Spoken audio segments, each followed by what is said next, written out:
বাংলাদেশের নক্ষত্রের এক অংশের তারকারা এখানে এসেছেন এবং সেটা সঙ্গীত অঙ্গনের যারা যন্ত্রশিল্পী, যারা মিউজিশিয়ানস, যারা সঙ্গীত অঙ্গনে কাজ করছে, তার বাহিরেও অনেক বিজনেসম্যান থেকে শুরু করে অনেকে এসেছেন। এটাই হচ্ছেন আমাদের আইয়ুব বাচ্চু ভাই। মানে উনি সার্বজনীন বাংলাদেশের এমন একজন মানুষ ছিলেন যার পথিকৃৎ আমরা তাকে দেখতে পাই সবসময়, এবং তিনি আমাদের সবসময় অগ্রজ ছিলেন এবং এদেশের প্রজন্ম থেকে প্রজন্মের কাছে বাংলাদেশের বাংলা গান পৌঁছে দিয়েছেন। আমাদের দেশে একটা খুব ক্রিটিক্যাল জটিলতা আছে যে আমাদের বাচ্চু ভাই যখন অন স্টেজে বলে গেছেন তার সন্তানকে দেশের শিল্পী হতে দিতে চান না, তো এইটা এমন একটা বিষয় যে আমরা গান নিয়ে এখনও শঙ্কিত।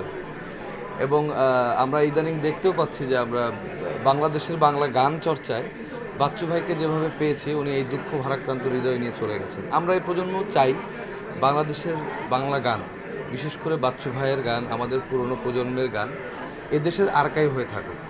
আমরা চাই এবং আমাদের এই প্রজন্মটা বাংলাদেশের গান নিয়ে কাজ করতে। আমরা একটা সামাজিক সংস্থা করেছি এর মধ্যে, সেটা নিয়ে আমরা কাজ করছি। এর মধ্যে মিটিংও করেছি আমরা বাংলাদেশের মিউজিক রেগুলেটরি কমিশনের ব্যাপারে। তো আমরা চাইছি যে বাংলাদেশের বাংলা গান বাঁচুক।